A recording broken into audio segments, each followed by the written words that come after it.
ഞാൻ 74 വയസ്സുള്ള ഒരു കർഷകനാണ്. ബോട്ടണി ബിരുദധാരിയാണ്. കളകൾ നിർത്തിക്കൊണ്ടുള്ള കൃഷി രീതിയാണ് ഞാൻ അനുവർത്തിക്കുന്നത്.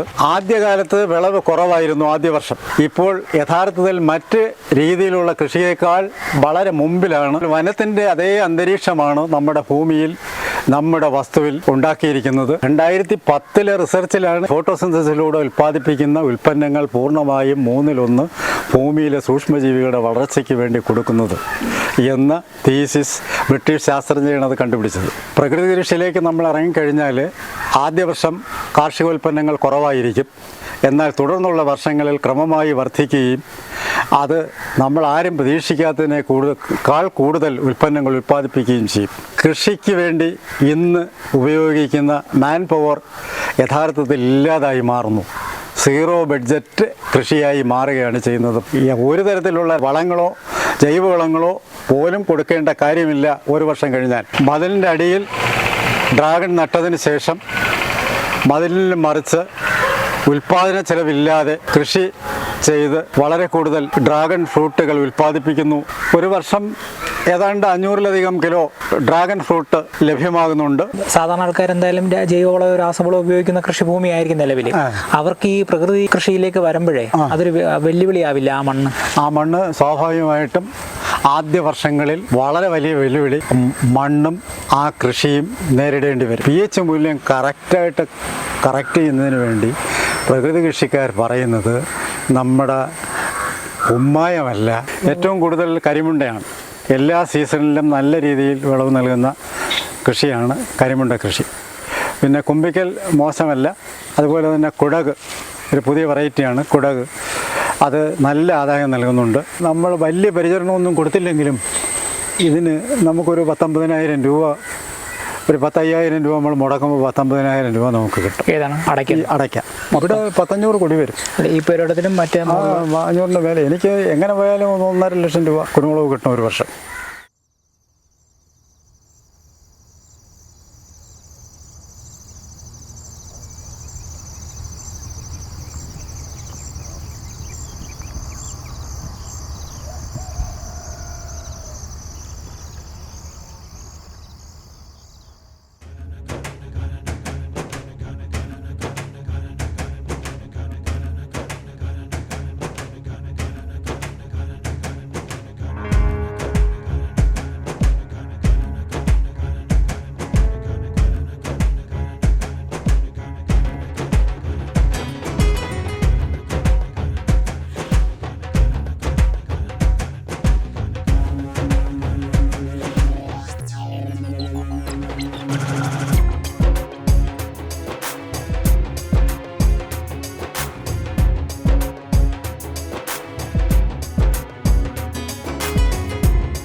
എൻ്റെ പേര് സിദ്ധാർത്ഥൻ എന്നാണ്. ചിതറ ഗ്രാമപഞ്ചായത്തിലെ ഐരക്കുഴി എന്ന സ്ഥലത്താണ് നിവസിക്കുന്നത്.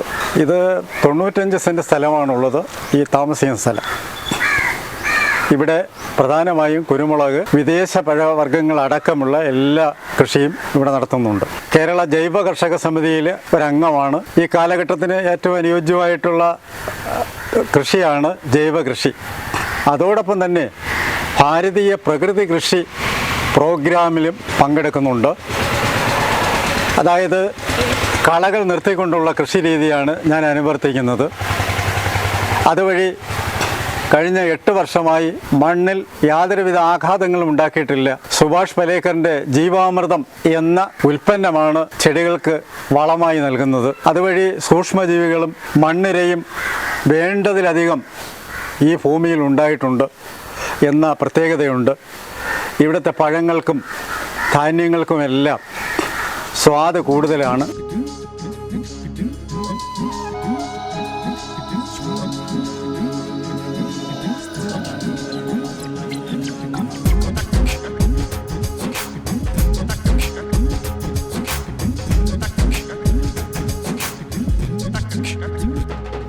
സാർ, ഈ പ്രകൃതി കൃഷിയെ പറ്റി അറിയുന്നത് എങ്ങനെയാണ്? അത് സുഭാഷ് പലേക്കറിൻ്റെ ക്ലാസ്സുകളിൽ അറ്റൻഡ് ചെയ്തിട്ടാണ് മനസ്സിലാക്കുന്നത്. ഞാൻ 74 വയസ്സുള്ള ഒരു കർഷകനാണ്, ബോട്ടണി ബിരുദധാരിയാണ്. അതുവഴി അറിയാനുള്ള ജിജ്ഞാസയുടെ അടിസ്ഥാനത്തിൽ സുഭാഷ് പലേക്കറുമായി ബന്ധപ്പെടുകയും അദ്ദേഹത്തിൻ്റെ ക്ലാസ്സുകളിൽ അറ്റൻഡ് ചെയ്യുകയും ചെയ്തതിൻ്റെ അടിസ്ഥാനത്തിൽ പ്രകൃതി കൃഷിയെക്കുറിച്ച് നല്ല രീതിയിൽ അവബോധമുണ്ടാവുകയും തുടർന്ന് ഇന്ത്യ ഗവൺമെൻറ്റിൻ്റെ BPKP അഥവാ ഭാരതീയ പ്രകൃതി കൃഷി പ്രോഗ്രാം എന്നതിൻ്റെ ക്ലാസ്സുകളിൽ അറ്റൻഡ് ചെയ്തുകൊണ്ട് അതിൻ്റെ ഒരു ഇൻസ്ട്രക്ടറായി വർക്ക് ചെയ്യാനുള്ള അവസരവും ചിറ പഞ്ചായത്തിൽ ലഭിക്കുകയുണ്ടായി. അതുവഴിയാണ് പ്രകൃതി കൃഷിയിലേക്ക് ഞാൻ ഇറങ്ങിത്തിരിക്കുന്നതും അതിലൂടെ യഥാർത്ഥത്തിൽ നമ്മുടെ പ്രകൃതിയെ നിലനിർത്തേണ്ടത് കാലഘട്ടത്തിൻ്റെ ആവശ്യമാണെന്ന് മനസ്സിലാക്കിക്കൊണ്ട് അതിൽ പ്രവർത്തിക്കുകയുമാണ് ചെയ്യുന്നത്.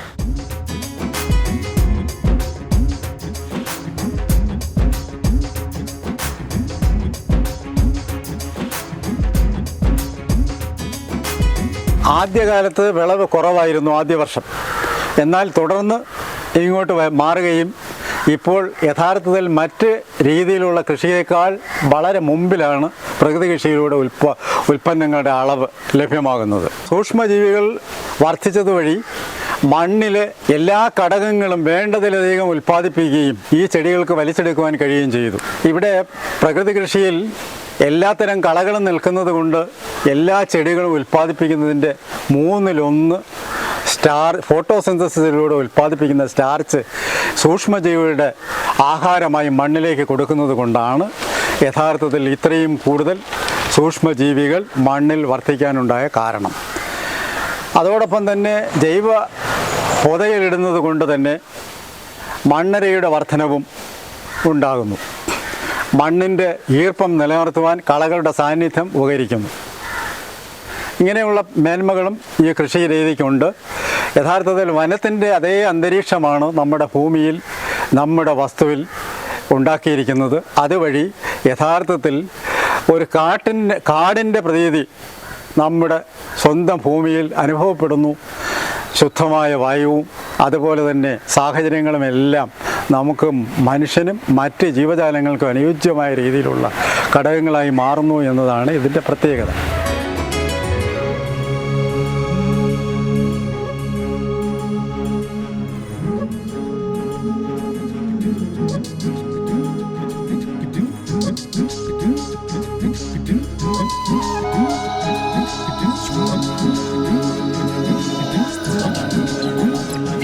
പുതുതായിട്ട് കേൾക്കുന്ന ഒരാൾക്ക് എന്താണെന്ന് അറിയില്ലല്ലോ. സാധാരണ അവർ ഈ തടം വെട്ടുക എന്ന് പറഞ്ഞാൽ ഈ വളം മറ്റുള്ള വേസ്റ്റ് ഉണ്ടല്ലോ എന്ന് വിചാരിച്ചിട്ടാണ് വെട്ടുന്നത്. പക്ഷെ അത് ഈ 2010 റിസർച്ചിലാണ് ഈ 1/3 ഈ ഫോട്ടോസിന്തസിലൂടെ ഉൽപ്പാദിപ്പിക്കുന്ന ഉൽപ്പന്നങ്ങൾ പൂർണ്ണമായും 1/3 ഭൂമിയിലെ സൂക്ഷ്മജീവികളുടെ വളർച്ചയ്ക്ക് വേണ്ടി കൊടുക്കുന്നത് എന്ന തീസിസ് ബ്രിട്ടീഷ് ശാസ്ത്രജ്ഞരാണ് അത് കണ്ടുപിടിച്ചത്. പ്രകൃതി കൃഷിയിലേക്ക് നമ്മൾ ഇറങ്ങിക്കഴിഞ്ഞാൽ ആദ്യ വർഷം കാർഷികോൽപ്പന്നങ്ങൾ കുറവായിരിക്കും. എന്നാൽ തുടർന്നുള്ള വർഷങ്ങളിൽ ക്രമമായി വർദ്ധിക്കുകയും അത് നമ്മൾ ആരും പ്രതീക്ഷിക്കാത്തതിനേക്കാൾ കൂടുതൽ ഉൽപ്പന്നങ്ങൾ ഉൽപ്പാദിപ്പിക്കുകയും ചെയ്യും. അതോടൊപ്പം തന്നെ കൃഷിക്ക് വേണ്ടി ഇന്ന് ഉപയോഗിക്കുന്ന മാൻ പവർ യഥാർത്ഥത്തിൽ ഇല്ലാതായി മാറുന്നു. സീറോ ബഡ്ജറ്റ് കൃഷിയായി മാറുകയാണ് ചെയ്യുന്നത്. ഒരു തരത്തിലുള്ള വളങ്ങളോ ജൈവവളങ്ങളോ പോലും കൊടുക്കേണ്ട കാര്യമില്ല ഒരു വർഷം കഴിഞ്ഞാൽ. അത് കഴിയുമ്പോഴേക്കും സൂക്ഷ്മജീവികളുടെ അമിതമായ സാന്നിധ്യം മൂലം നമുക്കാവശ്യമുള്ള 31ഓളം എലിമെൻറ്റ്സ്, അത് സൂക്ഷ്മമൂലകങ്ങളായാലും മധ്യമൂലകങ്ങളായാലും പ്രധാന മൂലകങ്ങളായ NPK ആയാലും എല്ലാം തന്നെ ഈ സൂക്ഷ്മജീവികൾ ഉൽപ്പാദിപ്പിക്കുന്നു എന്ന പ്രത്യേകത പ്രകൃതി കൃഷിയിലുണ്ട് എന്ന യാഥാർത്ഥ്യം കൂടി നമുക്ക് ബോധ്യപ്പെടണം. അപ്പോൾ നമുക്ക് ഈ ഒരു അസുഖം വന്ന ചെടിയെ അങ്ങ് അതുപോലെ വിടാനാണോ ഇത് പറയുന്നത്? അതിന് അവർ പറയുന്ന കാര്യങ്ങൾ നമ്മുടെ പ്രകൃതിയിൽ തന്നെ ഇതിന് നമ്മളെ കഷായം പോലെയുള്ള 5 കഷായങ്ങൾ പോലെയുള്ള കഷായങ്ങൾ, അതായത് പ്രകൃതിയിലുള്ള സസ്യങ്ങൾ തന്നെ ഇതിന് മരുന്നായി ഉപയോഗിക്കാൻ കഴിയും. അതോടൊപ്പം തന്നെ ഈ ഫംഗസുകളാണ് പ്രധാനമായും ചെടിയെ നശിപ്പിക്കുന്നത്. ആ ഫംഗസിനെ ആക്രമിച്ച് നശിപ്പിക്കുന്ന ബാക്ടീരിയകളും ഫംഗസുകളുമുണ്ട്. അത് വേണമെങ്കിൽ നമുക്ക് സ്യൂഡോമോണാസ്, ട്രൈക്കോഡെർമ തുടങ്ങിയ ഈ സൂക്ഷ്മജീവികളെ തന്നെ അവിടെ പ്രയോഗിച്ചുകൊണ്ട് ഇതിനെ ഇല്ലായ്മ ചെയ്യുകയും ചെയ്യും. ഓക്കെ. കൃത്രിമമായി രാസ കീടനാശിനികൾ ഉപയോഗിക്കുന്നില്ല എന്ന് മാത്രമേ ഉള്ളൂ.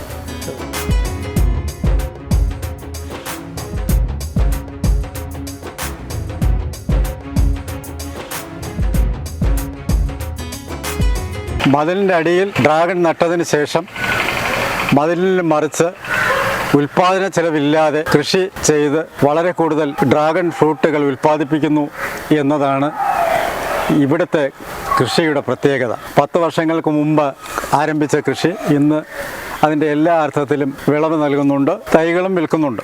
ഒരു വർഷം ഏതാണ്ട് 500-ലധികം കിലോ ഡ്രാഗൺ ഫ്രൂട്ട് ലഭ്യമാകുന്നുണ്ട്. 150 രൂപ ഇട്ടാണ് കൊടുക്കുന്നത്. നല്ലൊരു ആദായം നൽകുന്നുണ്ട്. അതോടൊപ്പം തന്നെ ഇതിൻ്റെ തണ്ടുകൾ വിൽക്കുന്നത് വഴിയും നല്ലൊരു ആദായം ലഭിക്കുന്നുണ്ട്.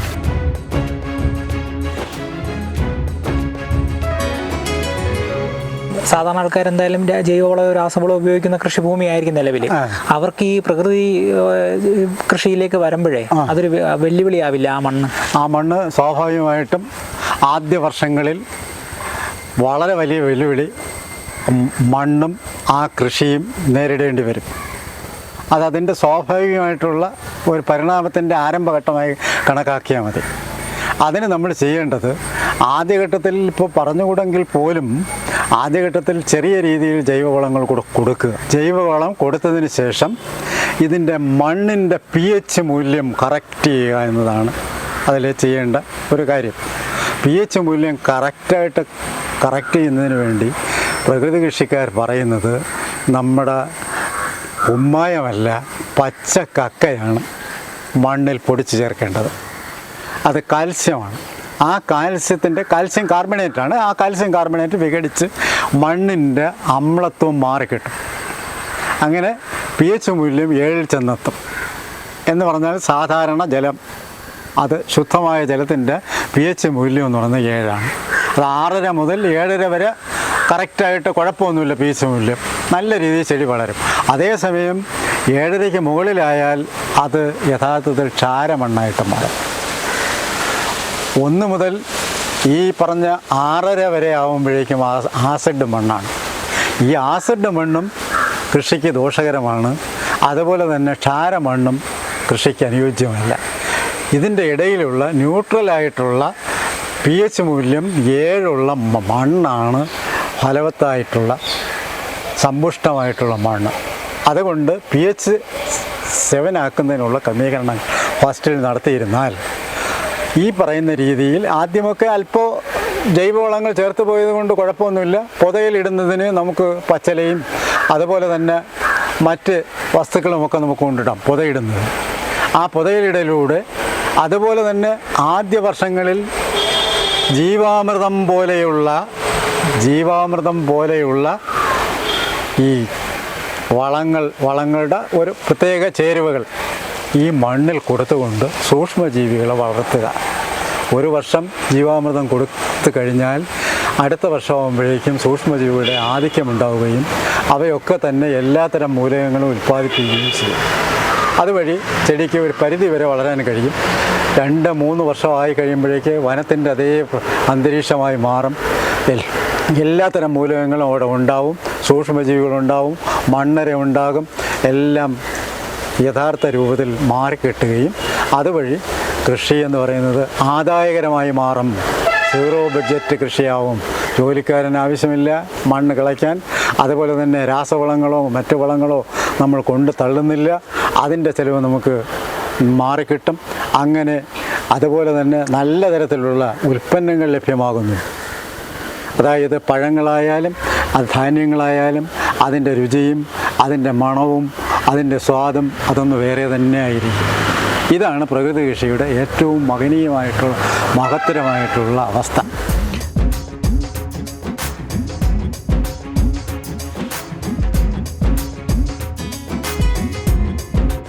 സാറ് പറഞ്ഞു ജൈവ വളം ഉപയോഗിക്കാം ആദ്യഘട്ടങ്ങളിൽ ഉപയോഗിക്കാം. അപ്പം അതിൽ തന്നെ സെലക്റ്റഡായിട്ട് ഇന്ന വളങ്ങൾ ഉപയോഗിക്കണമെന്നുള്ളൊരു സജഷൻ അങ്ങനെ എന്തെങ്കിലും ഉണ്ടോ? ഉണ്ടെന്ന് പറഞ്ഞാൽ ജീവാമൃതമാണ് ഏറ്റവും നല്ലത്. ജീവാമൃതം എന്ന് പറയുമ്പോൾ അതിൻ്റെ കൂട്ടിൻ്റെ കാര്യം പറയേണ്ട കാര്യമില്ലല്ലേ. അതായത് നാടൻ പശുവിൻ്റെ ചാണകം, നാടൻ പശുവിൻ്റെ മൂത്രം, ശർക്കര, പയറുപൊടി, ഒരു പിടി മണ്ണ്, രാസവളം ഉപയോഗിച്ചിട്ടില്ലാത്ത ഒരു പിടി മണ്ണ്, ഇതെല്ലാം കൂടി മിക്സ് ചെയ്ത് ഒരു 3 ദിവസം വെച്ചതിന് ശേഷം ജലം ചേർത്ത്, വേണ്ടതിലധികം ജലം ചേർത്ത് ഇതിൻ്റെ മൂട്ടിൽ ഒഴിച്ചു കൊടുത്താൽ മാത്രം മതി, വളമാവും. കാരണം ഇതെല്ലാം വളമാണ്, അത് മനസ്സിലാക്കണം. ആദ്യം 1 വർഷമാണ് ഇത് കൊടുക്കുന്നത്. ഇത് കഴിഞ്ഞതിന് ശേഷം 0 ബഡ്ജറ്റ് കൃഷിയായിട്ട് മാറുകയാണ്. ആദ്യത്തെ 1 വർഷം മാത്രമേ ജീവാമൃതം നമ്മൾ കൊടുക്കുന്നുള്ളൂ. ആ 1 വർഷം കൊണ്ട് തന്നെ ക്രമാതീതമായി സൂക്ഷ്മജീവികളും മണ്ണിരയും വർദ്ധിക്കും. അവ ജൈവവസ്തുക്കളെ വിഘടിപ്പിച്ച് ഈ ചെടിക്ക് ആഗിരണയോഗ്യമായിട്ടുള്ള മൂലകങ്ങൾ അവിടെ ഉൽപ്പാദിപ്പിക്കും.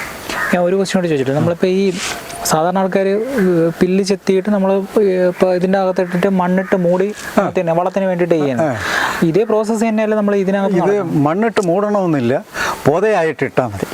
ഇതിൻ്റെ മൂടിൽ ഒരു അല്പം അകലത്തോട്ട് മാറ്റി പൊതയങ്ങിടരാം.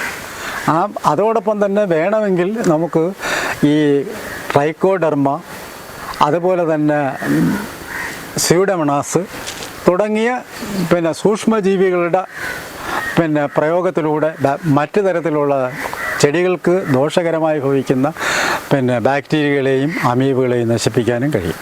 അത് പ്രയോഗിച്ചതുകൊണ്ട് ദോഷമൊന്നുമില്ല. കർഷകൻ്റെ ബന്ധുക്കളാണവർ.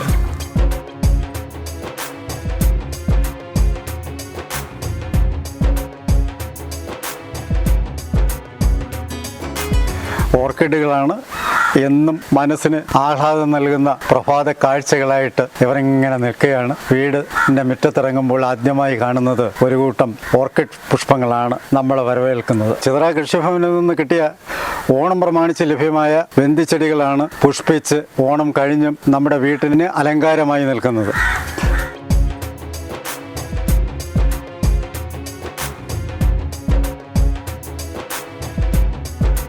വിയറ്റ്നാം എർലി പ്ലാവാണ് ഇത്. 3 വർഷം പ്രായമായ പ്ലാവാണ്. വർഷം മുഴുവൻ ചക്ക ലഭ്യമാകും എന്നതാണ് ഈ പ്ലാവിൻ്റെ പ്രത്യേകത. എല്ലാവരുടെ ഭവനങ്ങളിലും ഒരു പ്ലാവെങ്കിലും നട്ടുകൊണ്ട് എല്ലാ കാലത്തും ചക്ക നമുക്ക് കിട്ടത്തക്ക സാഹചര്യമൊരുക്കണം.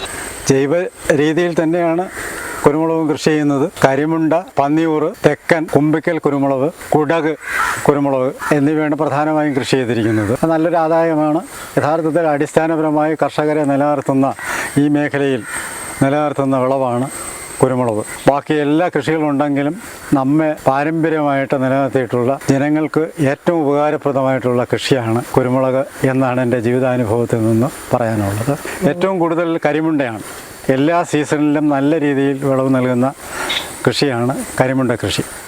പിന്നെ കുമ്പിക്കൽ മോശമല്ല. അതുപോലെ തന്നെ കുടക് ഒരു പുതിയ വെറൈറ്റിയാണ് കുടക്. അത് നല്ല ആദായം നൽകുന്നുണ്ട്. പന്നിയൂർ പറയേണ്ട കാര്യമില്ല. സർക്കാർ തന്നെ പ്രോത്സാഹിപ്പിച്ചിട്ടുള്ള പല പന്നിയൂർ വർഗ്ഗങ്ങളുണ്ട്. അതിൽ 5ഉം 1ഉമൊക്കെയാണ് പ്രധാനമായും കൃഷി ചെയ്യുന്നത്. യഥാർത്ഥത്തിൽ ജീവിതത്തിന് ഏറ്റവും നല്ല അടുക്കും പാവും ഒക്കെ നൽകുന്നത് ഈ കുരുമുളക് കൃഷിയാണ്. പിന്നെ അടയ്ക്ക ഒക്കെ ഉണ്ട്. എല്ലാം ഇതിൻ്റെ ഇടയിൽ നട്ടിട്ടുണ്ട്. ഇങ്ങനെ ഇതും നമുക്ക് വലിയ ചിലവില്ലാതെ കിട്ടുന്ന ഒന്നാണ് ഈ അടയ്ക്കയുടെ വരുമാനം. അടയ്ക്ക താങ്ങുകാല പോലെ നിൽക്കുമല്ലേ? താങ്ങുകാല കുരുമുളകാണെങ്കിലും നമുക്കിടാം. ഓക്കെ. മാത്രമല്ല ഇതിൻ്റെ ഉള്ളൊരു പ്രത്യേകത, നമ്മൾ വലിയ പരിചരണമൊന്നും കൊടുത്തില്ലെങ്കിലും ഇതിന് നമുക്കൊരു 19,000 രൂപ, ഒരു 10,000 രൂപ നമ്മൾ മുടക്കുമ്പോൾ 19,000 രൂപ നമുക്ക് കിട്ടും. ഏതാണ് അടയ്ക്ക?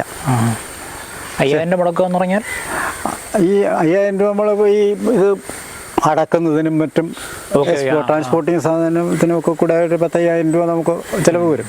പറപ്പിച്ച് അടത്ത് പറിച്ച് ഇത് മാർക്കറ്റിൽ കൊണ്ടുപോകണം. ഉണക്കിയാണോ കൊടുക്കുന്നത് അതോ? ഉണക്കിയാണ് കൂടുതലും കൊടുക്കുന്നത്. എത്ര മൂട്ട് അടയ്ക്കുണ്ട് ഇവിടെ? ഒരു 10-200 മൂട് അതിന് മേലുണ്ട്. കുരുമുളക് കൃഷിയിൽ നമ്മൾ പ്രധാനമായും ശ്രദ്ധിക്കേണ്ടത് ദ്രുതവാട്ടം എന്ന് പറയുന്ന വളരെ ഭീകരമായിട്ടുള്ളൊരു ഫംഗസ് രോഗം ബാധിക്കാറുണ്ട്.